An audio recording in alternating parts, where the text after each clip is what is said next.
So hi friends, very good evening. ఈ particular వీడియోలో మనం ఇమేజ్ ట్యాగ్ అంటే వర్కింగ్ విత్ ఇమేజెస్ అనేది మన మేజర్ హెడ్లైన్ హెచ్టిఎంఎల్లో. సో ఒక వెబ్ పేజ్లో మనం రెగ్యులర్గా కొన్ని ఇమేజెస్ చూస్తుంటాం. ఓకే, సో ఇమేజెస్ని మనం ఇంటిగ్రేట్ చేయాలి ఒక వెబ్సైట్లో అంటే మనం బేసిక్గా ఐఎంజీ అనేది ఒక simple tag. IMG stands for image అని చెప్పొచ్చు. సో ఈ ట్యాగ్ని యూజ్ చేసి దానికి ఉన్న యాట్రిబ్యూట్స్ అంటే దాని యొక్క టైటిల్ అవ్వచ్చు, లేదంటే ఎస్ఆర్సి అనేది ఒక యాట్రిబ్యూట్, అలాగే వి స్పేస్ అంటే stands for vertical space, so అలాగే హెచ్ స్పేస్ హారిజెంటల్గా దాన్ని మూవ్ చేయాలి ఇమేజెస్ అంటే వీటిల్ని యూజ్ చేసి అంటే ఈ యాట్రిబ్యూట్స్ ప్లస్ దాని యొక్క ట్యాగ్ ఇమేజ్ ట్యాగ్ యూజ్ చేసి మన వెబ్ పేజ్లో మనం ఇమేజెస్ని 100% ఇంటిగ్రేట్ చేయొచ్చు. అది ఎలాగో ఈ లెసన్లో మనం తెలుసుకోబోతున్నాం. సో ఫస్ట్ ఆఫ్ ఆల్ ఇక్కడ హెచ్టిఎంఎల్ అనే ఒక ఫోల్డర్ మన ఎస్టర్డే మనం 5 లెసన్స్ చూసాం కదా. సో అవన్నీ చాలా బేసిక్ ఫండమెంటల్స్ యాక్చువల్గా. సో ఇప్పటి నుండి మనకి ఇమేజెస్ కానీ హైపర్ లింక్స్ అవ్వచ్చు, లేదంటే మీకు డ్యూ ట్యాగ్స్ అవ్వచ్చు, ఇవన్నీ మనకి సెకండ్ డే అంటే ఈ సెకండ్ డే నుండి మనం స్టార్ట్ చేస్తున్నాం. సో ఇక్కడ నేను ఒక ఫోల్డర్ క్రియేట్ చేస్తున్నాను. రైట్ క్లిక్, న్యూ ఫోల్డర్లో డే 2. ఓకే, ఈ డే 2 ఇక్కడ మనకి ఇమేజెస్ కావాలి. మరి ఇమేజెస్ డైరెక్ట్గా పేస్ట్ చేయడం కంటే ఒక ఫోల్డర్ క్రియేట్ చేసి ఆ ఫోల్డర్లో ఇమేజెస్ పెట్టడం వల్ల మనకి హైరార్కీ అనేది బాగుంటుంది. అంటే ఓవరాల్గా మనం చూసేటప్పుడు స్ట్రక్చర్ నీట్గా ఉంటుంది. సో రైట్ క్లిక్లో ఒక ఫోల్డర్ క్రియేట్ చేస్తున్నాను, ఐఎంజీ ఇమేజెస్, లేదంటే బెటర్ ఐఎంఏజీ ఇమేజెస్ అని కొన్ని ఇమేజెస్ తీసుకుంటున్నాను. సో ఇక్కడ కొన్ని మనకి ఇమేజెస్ ఆల్రెడీ ఉన్నాయి కదా, ఇక్కడ 200x200లో ఇక్కడ కొన్ని ఇమేజెస్ మనకు ఉన్నాయి. ఓకే, సో ఇవన్నీ సేమ్ సైజ్ ఉన్నాయి. నేను కాపీ చేసుకొని ఈ ఇమేజెస్ అనే ఫోల్డర్లో పేస్ట్ చేశాను. సో ఇక్కడ మీకు ఈ ప్రతిదానికి ఉమెన్ 01, ఉమెన్ 02, ఉమెన్ 03 అనేది ఇవి ఈ ఇమేజ్ యొక్క నేమ్స్ అన్నమాట. కానీ దీని ఎక్స్టెన్షన్ అనేది .jpg అనేది ఉంది. ఓకే, ఇది మీకు ఇన్ కేస్ మీకు మీ యొక్క సిస్టంలో ఇది కనపడలేదు అంటే ఆర్గనైజ్ అనే ఒక మెనూలోకి వెళ్ళి ఫోల్డర్ ఆప్షన్స్లో వ్యూ అనే మెనూలో ఈ హైడ్ ఎక్స్టెన్షన్స్ అనేది కానీ మీరు ఆన్ చేస్తే ఇది ఓన్లీ ఉమెన్ 1, ఉమెన్ 2, ఉమెన్ 3 అంటే ఇది జేపీజీనా, పిఎన్జీనా, జిఐఎఫ్ఆ, లేదంటే బిఎంపీనా అనేది తెలియదు మనకి. సో మనం కోడ్ రాసేటప్పుడు ఇమేజ్ యొక్క ఎక్స్టెన్షన్ని మ్యాండేటరీగా మన హెచ్టిఎంఎల్ కోడ్లో మనం మెన్షన్ చేయాలి. సో దానివల్ల మనం ఈ ఫోల్డర్ ఆప్షన్స్లో వ్యూ అనే పర్టికులర్ మెనూ లోపల హైడ్ అనే ఎక్స్టెన్షన్స్ దీన్ని ఆఫ్ చేయడం వల్ల మనకి ఈ యొక్క ఇమేజ్ యొక్క ఫార్మాట్ ఏంటో తెలుస్తుంది. సో ఇది చాలా ఇంపార్టెంట్ అనమాట. Okay, so fine. So next మనం ఏం చేయాలి, Notepad++లోకి వెళ్ళిపోయి సో క్రియేట్ న్యూ డాక్యుమెంట్ అంటే డబల్ క్లిక్, ఒక న్యూ డాక్యుమెంట్. ఇక్కడ నుండి మనం హెచ్టిఎంఎల్ కోడ్ అనేది ఇక్కడ రాయాలి. సో ఇక్కడ మనం ఏం చేయాలి, ఫస్ట్ డాక్ టైప్ డిక్లేర్ చేయాలి. అది మీకు ఆల్రెడీ మనం ఎస్టర్డే చూసాం. సో డాక్ టైప్, లేదంటే డైరెక్ట్గా హెచ్టిఎంఎల్ కూడా రాయొచ్చు. సో నేను డైరెక్ట్గా హెచ్టిఎంఎల్, అలాగే హెడ్, అలాగే టైటిల్, ఇవన్నీ మ్యాండేటరీ అనమాట. Adding images in HTML documents. తర్వాత టైటిల్ని క్లోజ్ చేయాలి, TITLE. దీని తర్వాత మనం హెడ్ని క్లోజ్ చేయాలి. Okay fine. దీని తర్వాత మనం బాడీ ట్యాగ్ని ఓపెన్ చేసి తర్వాత బాడీ ట్యాగ్ని క్లోజ్ చేయాలి, తర్వాత హెచ్టిఎంఎల్ ట్యాగ్ని క్లోజ్ చేయాలి. ఫైన్, ఇది బేసిక్ స్ట్రక్చర్. సో ఇప్పుడు నేను దీన్ని సేవ్ యాజ్ ఇక్కడ డే 2 లోపల అంటే డే 2 ఇది సెకండ్ డే కాబట్టి యాడింగ్ ఇమేజెస్ .html. ఫైన్, ఇప్పుడు నేను ఎంటర్ కొట్టగానే కలర్ చేంజ్ అయిపోతుంది. Okay fine. ఇక్కడ మనకి ఇమేజ్ యాడ్ చేయాలి అంటే ఫస్ట్ ఒక H1 ట్యాగ్లో adding images in web pages. Okay, H1. Fine. So ఇది H1, ఇది ఆల్రెడీ మనకు తెలుసు. సో దీన్ని కొంచెం నేను లెఫ్ట్ మార్జిన్ ఒక 100 ఇస్తాను. సో దట్ మనకి మార్జిన్ ఇచ్చినప్పుడు చూడడానికి చాలా బాగుంటుంది. మన రెజ్యూమ్లో కానీ లేదంటే ఎనీ సార్ట్ ఆఫ్ గ్రాఫిక్ డిజైనింగ్లో మనం ఆర్ట్ వర్క్స్ ఇచ్చేటప్పుడు మార్జిన్స్ ఇవ్వడం వల్ల మనకి బ్రీతింగ్ స్పేస్ అంటే వైట్ స్పేస్ ఉంటే మీకు సెంటర్ కంటెంట్ అనేది బాగా విజిబుల్ ఉంటుంది కాబట్టి లెఫ్ట్ మార్జిన్ ఇచ్చాను. అలాగే టాప్ మార్జిన్ సేమ్ 100. అలాగే రైట్ సైడ్ అనేది మనకు అవసరం లేదు. ఫైన్. ఇన్ కేస్ మీకు బ్యాక్గ్రౌండ్ కలర్ ఏదైనా కావాలన్నా కానీ ఇవ్వచ్చు. ఇప్పుడు నేను దీన్ని సేవ్ చేసి ఒక్కసారి నేను కోడ్ని రన్ చేస్తే ఈ క్రోమ్ అనే బ్రౌజర్లో ఈ adding images in web pages అనేది H1 ట్యాగ్. ఓకే, ఈ H1 tag left side 100 pixels, అలాగే టాప్ సైడ్ 100 పిక్సెల్స్ ఉంటుంది. సో అది మీకు బ్రౌజర్లో డిస్ప్లే అవుతుంది. ఇన్ కేస్ మీకు ఇది స్లో ఉంటే సో మళ్ళీ ఆల్రెడీ ఓపెన్ అవుతుంది. So minimize this. లేదు అనుకుంటే ఇక్కడ డే 2లోకి వెళ్ళి ఇక్కడ నుండి కూడా మనం ఏదర్ క్రోమ్ కానీ మీకు నచ్చిన బ్రౌజర్. ఆల్రెడీ ఇప్పుడు క్రోమ్ అనేది ఈ పర్టికులర్ సిస్టంలో కొంచెం టైం తీసుకుంటుంది కాబట్టి ఇది యాడింగ్ వెబ్ పేజెస్, దీన్ని ఇలాగే ఉంచాను. సో మరి ఇమేజ్ ఎలా యాడ్ చేయాలి? సో ఇప్పుడు నేను IMG అనే ట్యాగ్ ఓపెన్ చేశాను. బేసిక్గా ఇది ఓపెనింగ్ ట్యాగ్, ఇక్కడ ఇది ఓపెనింగ్ ట్యాగ్, ఇది క్లోజింగ్ ట్యాగ్. సో ఒక ట్యాగ్ను ఓపెన్ చేసి ఒక తర్వాత ఆ ట్యాగ్ని క్లోజ్ చేస్తే టెక్నికల్గా మనం పిలిచేటప్పుడు అలాంటి ట్యాగ్స్ని మనం పెయిర్ ట్యాగ్స్ అనాలి. కానీ ఇమేజ్ ట్యాగ్ అనేది పెయిర్డ్ ట్యాగ్ కాదు. ఓకే, ఇది అన్పెయిర్డ్ ట్యాగ్, అంటే ఇమేజ్ ఓపెన్ చేయడం తప్ప IMG ట్యాగ్ని మనం క్లోజ్ చేయకూడదు. సో ఏ ఇమేజ్ని ఇన్సర్ట్ చేయాలి అనేది మనం ఇక్కడ రాయాలి. అంటే IMG సోర్స్ అంటారు దాన్ని, SOURCE సోర్స్. కానీ మనం HTML లాంగ్వేజ్లో SRC అనే దాని ద్వారా మనం సోర్స్ని మనం మెన్షన్ చేస్తాం. Okay, fine. సో ఈ SRCలో ఇక్కడ ఈక్వల్ టు లోపల డబుల్ కోట్స్లో ఆ ఇమేజ్ ఎక్కడుందో మనం రాయాలి. IMAGES ఇమేజ్ అనేది ఫోల్డర్, ఆ ఫోల్డర్లో ఉమెన్ WOMAN01.jpg. సో ఒక్కసారి ఆ ఫోల్డర్ అవన్నీ కరెక్ట్గా ఉన్నాయో లేదో చూద్దాం. IMAGES అనే ఫోల్డర్ లోపల women01.jpg ఈ ఇమేజ్ని నేను టార్గెట్ చేస్తున్నాను. ఇక్కడ చూడండి, SRCలో IMAGES అనేది ఫోల్డర్, ఉమెన్ WOMAN01.jpg. ఫైన్. దీనికి ఒక టైటిల్ ఇద్దాం. ఇక్కడ టైటిల్ అంటే ఐడెంటిఫికేషన్. మన SEOలో టైటిల్స్ అనేది ఇమేజెస్ని ఐడెంటిఫై చేయొచ్చు అనమాట.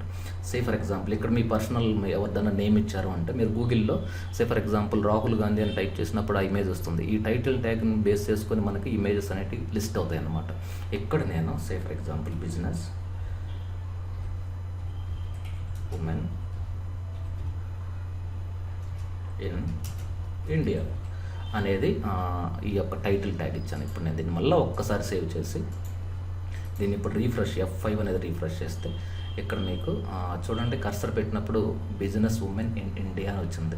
కానీ ఈ యొక్క ఇమేజ్కి నాకు కొంత బార్డర్ కావాలి. ఆ బార్డర్ కూడా నాకు ఈ ఇమేజ్ను ఓపెన్ చేసి ఇక్కడ ఈ ఐ డ్రాపర్తో ఈ పిక్ను అంటే ఈ యొక్క డ్రెస్ కలర్ని పిక్ చేశాను. ఓకే, ఈ డ్రెస్ కలర్. సో దీన్ని నేను కొంత ఈ కలర్ తీసుకున్నాను, CCC. సో కాపీ, అది బార్డర్ ఇస్తున్నాను. బార్డర్ సో ఎలా ఇస్తుంది? Border BORDER border. ఇక్కడ ఎంత కావాలి? ఒక 10.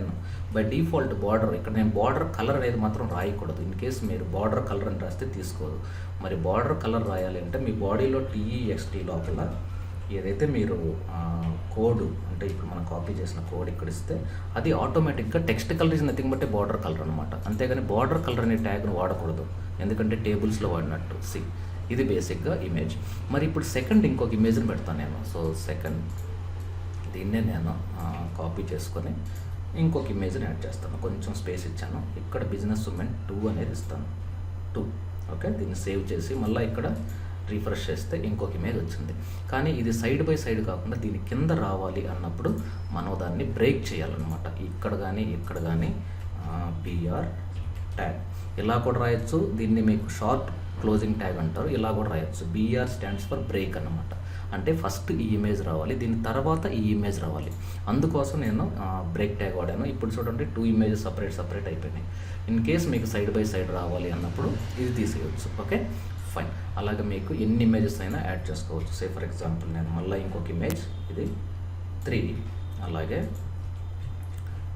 4 ఇలా పెట్టుకోవచ్చు. Okay, fine. ఇప్పుడు నేను దీన్ని రీఫ్రెష్ చేశాను అనుకోండి, ఆటోమేటిక్గా ఈ 4 ఇమేజెస్ ఇక్కడ యాడ్ అయిపోతాయి. ప్రతిదానికి మీకు బిజినెస్ ఉమెన్ ఇన్ ఇండియా ఇక్కడ మీకు టైటిల్ అనేది సేమ్ ఉంది కాబట్టి ఇలా వచ్చాయన్నమాట. Okay, fine. సో అలాగే మీకు బ్యాక్గ్రౌండ్లో కూడా ఇమేజ్ని ఇలాగే యాడ్ చేయవచ్చు. ఫర్ ఎగ్జాంపుల్ ఒక ఫోటోషాప్లోకి వెళ్ళిపోయి నేను ఒక సింపుల్ న్యూ డాక్యుమెంట్లో ఒక 100x100 ఓకే, ఈ ఏరియాలో మీకు నచ్చిన ఒక సింపుల్ కలర్ తీసుకొని టెక్స్చర్ ఇస్తున్నాను. టెక్స్చర్ అంటే మీకు ఆల్రెడీ ఐడియా ఉంటుంది.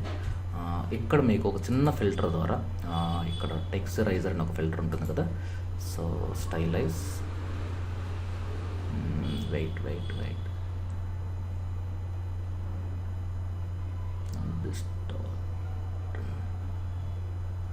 ఇక్కడ okay, let me take point ice. Okay, ఈ ఇమేజ్ని ఇస్తున్నాను. దీని సైజ్ వచ్చి 1 పెట్టాను. ఓకే, సో 3 మినిమం తీసుకుంటుంది. ఫైన్, ఇది ఓకే. సో ఈ ఇమేజ్ని మనం చేసుకోవాలి అంటే దీన్ని కొంచెం డూప్లికేట్ చేసుకొని బ్యాక్గ్రౌండ్ వైట్ ఇచ్చి దీన్ని ఒక సైజుని మనం కొంచెం తగ్గిద్దాం. ఓకే, ఇలా.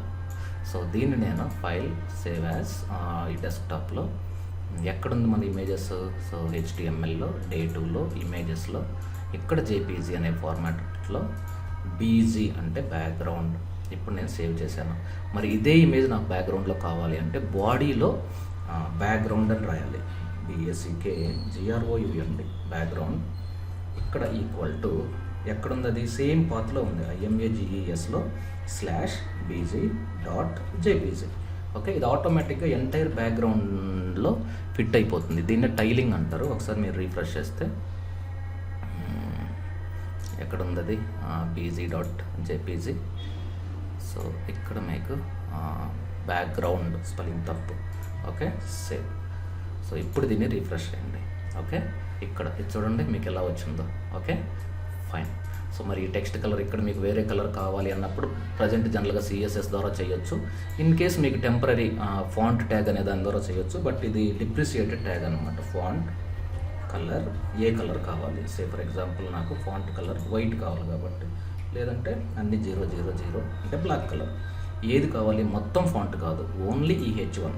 అందుకోసమే నేను ఇక్కడ ఫాంట్ అనేది ఇక్కడ ఓపెన్ చేసి ఇక్కడ క్లోజ్ చేశాను. మధ్యలో ఎంతమంది ఉన్నారు? ఒక పర్సన్ ఉన్నాడు ఆ రూమ్లో. ఓకే, ఓన్లీ ఈ పర్సన్ ఒక్కటే ఎఫెక్ట్ అవుతుంది. Okay, fine. ఇప్పుడు నేను రిఫ్రెష్, ఇక్కడ font COLO font colour. Fine, రావాలి font colour. Okay, fine. F5 అంటే F5 నేను ప్రెస్ చేసాను కానీ అది సరిగా కీబోర్డ్లో కాలేదు. ఇది ఈ పర్టికులర్ టెక్స్ట్ నేను ఆ పర్టికులర్ ఫాంట్ ద్వారా, ఇన్ కేస్ మీకు ఫాంట్ కూడా వేరే ఫాంట్ కావాలి, సే ఫర్ ఎగ్జాంపుల్ ఇక్కడ చూడండి ఈ టెక్స్ట్ టూల్ సెలెక్ట్ చేసినప్పుడు ఇక్కడ మీకు ఏ ఫాంట్ ఉంది? సే ఫర్ ఎగ్జాంపుల్ ఈ ఫాంట్ ఉంది. ఓకే, దీన్ని నేను కాపీ చేసేసుకొని నేను ఇక్కడ పేస్ట్ చేశానంటే మీ సిస్టంలో ఆ ఫాంట్ లేకుంటే మాత్రం పనిచేయదు. Font family, font face family, ఇక్కడ నేను ఆ ఫాంట్ ఫ్యామిలీని పేస్ట్ చేశాను. ఇప్పుడు నేను రీఫ్రెష్ చేశాను అనుకోండి, ఇక్కడ రీఫ్రెష్ చేస్తే ఫాంట్ ఫ్యామిలీ రాలేదు అంటే ఫాంట్ ఫేస్ చూద్దాం. So refresh, yes, font face అనేది తీసుకున్నది. ఓకే, అంటే ఆ పర్టికులర్ ఫాంట్ అనేది ఇక్కడ యాడ్ అయిందనమాట. ఇది ఇన్ కేస్ మీకు సెంటర్లో కావాలి అంటే, సో ఇది మీకు IMG ట్యాగ్ కదా, సారీ H1 ట్యాగ్ కదా, ఇక్కడ అలైన్ ఈక్వల్ టు సెంటర్. అలాగే మీకు అలైన్ రైట్ అని ఇవ్వచ్చు, అలాగే లెఫ్ట్ అని ఇవ్వచ్చు. ఓకే, అలాగే సెంటర్. టోటల్ మనకి ఇదిగోండి, ఇది సెంటర్ వచ్చింది. 4 ఇమేజెస్ ఇక్కడ. ఓకే, ఇక్కడ బ్యాక్గ్రౌండ్లో ఇది యాడ్ చేసాం. ఇన్ కేస్ మీకు నా మానిటర్లో మీరు చూసారు అంటే, సో ఫర్ ఎగ్జాంపుల్ ఈ మానిటర్ అనేది రైట్ క్లిక్ ప్రాపర్టీస్ చూస్తే మీరు ప్రాపర్టీస్లో ఇక్కడ ఈ డిస్ప్లేలోకి వెళ్తే ఈ రిజల్యూషన్ అనేది 1080 అని ఉంది నా మానిటర్. అంటే ఇక్కడ నేను ఫోటోషాప్లో సే ఫర్ ఎగ్జాంపుల్ ఒక న్యూ డాక్యుమెంట్ తీసుకొని విడ్త్ వచ్చి ఒక 1 పిక్సెల్ తీసుకొని ఇది 1080 అనే సైజులో ఒక సింపుల్ గ్రేడియంట్ నేను ఇక్కడ క్రియేట్ చేయగలిగితే, అంటే ఇక్కడ క్లిక్ చేసుకొని గ్రేడియంట్లో సే ఫర్ ఎగ్జాంపుల్ ఇక్కడ అంటే మన మైక్రోసాఫ్ట్ గ్రేడియంట్ ఒకటి, ఈ రెండోది కొంచెం డార్క్. ఓకే, ఇప్పుడు నేను దీన్ని ఇలా డ్రాగ్ చేశాను అనుకోండి లీనియర్గా. ఓకే, లీనియర్ అంటే ఇలా అప్ అండ్ డౌన్. ఇప్పుడు నేను దీన్ని సేవ్ చేస్తున్నాను, సేవ్ యాజ్. అలాగే ఇమేజెస్లో BG2 అని ఇస్తాను, BG2. ఇది ఎందుకు ఇచ్చాను అంటే ఇక్కడ నేను ఈ పర్టికులర్ దీంట్లో ఈ BG2 అని కానీ ఇప్పుడు నేను సేవ్ చేస్తే మీకు ఎంటైర్ బ్యాక్గ్రౌండ్, ఓకే, సేవ్, ఈ ఎంటైర్ బ్యాక్గ్రౌండ్ మీకు గ్రేడియంట్గా ఆటోమేటిక్గా ఇలా వచ్చేస్తుంది. కానీ ఇది సింపుల్ ఇమేజ్, బట్ ఆటోమేటిక్గా టైల్ అయిపోతుంది ఇలా. Okay, fine. This is all about adding images web pages as a బ్యాక్గ్రౌండ్గా వాడచ్చు. అలాగే లోగోస్ ఇలాగే ఇన్సర్ట్ చేస్తారు. అలాగే మీకు కాల్ టు యాక్షన్ బటన్స్ ఇదే సేమ్ ప్రాసెస్ ఉంటుంది. అలాగే మీకు జిఫ్ యానిమేషన్స్, మీకు ఫ్లాష్ కానీ లేదంటే ఫోటోషాప్లో చేసిన యానిమేషన్స్ కూడా GIF ఫార్మాట్లో సేవ్ చేసి ఇలాగే ఇన్సర్ట్ చేయొచ్చు. So any sort of image, అంటే అది PNG అవ్వచ్చు, JPG అవ్వచ్చు, జిఫ్ అవ్వచ్చు. either మీరు బ్యాక్గ్రౌండ్లో కానీ లేదంటే IMG ట్యాగ్ ద్వారా కూడా మీ యొక్క పర్టికులర్ వెబ్ పేజెస్లో మీరు ఇన్సర్ట్ చేయడానికి ఈ పర్టికులర్ ట్యాగ్ అనేది మీకు చాలా హెల్ప్ అవుతుంది. కానీ ఇక్కడ నేను దీంట్లో ఇంకొక అట్రిబ్యూట్ ఉంది. సే ఫర్ ఎగ్జాంపుల్ ఇదే పర్టికులర్ ఇమేజ్ని నేను కాపీ చేసుకొని ఇక్కడ పేస్ట్ చేశాను. కానీ ఇక్కడ ఈ విడ్త్ అనే దాన్ని నేను ఒక అట్రిబ్యూట్ ఇచ్చాను, విడ్త్ 50%. అంటే దీని అర్థం ఏంటంటే ఎంతైతే సైజ్ ఉందో దాంట్లో 50% అనేది ఇమేజ్ తగ్గిపోతుంది. తగ్గిందా? 50% విడ్త్ కాలేదు. సే ఫర్ ఎగ్జాంపుల్ 200 అన్నాం. ఓకే, 200. సో ఇది 200. కానీ బార్డర్ వచ్చి నాకు 5 కావాలి. ఇవి ఒక్కటే. సో మళ్ళీ నేను రీఫ్రెష్ చేస్తున్నాను. ఓకే, సో దీన్ని నేను హారిజెంటల్గా మూవ్ చేయాలి. సో H స్పేస్ ఎంత, ఒక 400 పిక్సెల్స్ మూవ్ చేయాలి. 400. Okay, fine. ఇక్కడ చూడండి, ఇది హారిజెంటల్, ఇక్కడ నుండి ఇక్కడికి 400. అలాగే మీరు V స్పేస్ కూడా ఇవ్వచ్చు. V అంటే వర్టికల్గా నాకు ఎంత కావాలి, ఒక 200. ఓకే, ఇవన్నీ యాట్రిబ్యూట్స్ అంటారనమాట. Okay, fine. ఇక్కడ చూడండి, దాని యొక్క కరెంట్ పొజిషన్ నుండి 200 పిక్సెల్స్కి ఇలా మూవ్ అవుతుంది. సో ఇమేజ్ ట్యాగ్లో మనకి SRC అనేది ఒక యాట్రిబ్యూటు, అలాగే V స్పేస్ అంటే వర్టికల్ స్పేసు, అలాగే హారిజెంటల్ స్పేసు, అలాగే టైటిల్, అలాగే బార్డర్. ఓకే, ఈవెన్ మీకు క్లాసు ID అని కూడా 2 యాట్రిబ్యూట్స్ ఉంటాయి. అవి CSSలో వాడతారనమాట. So this is all about image tag. So thank you very much for watching digital Vidya. Stay tune.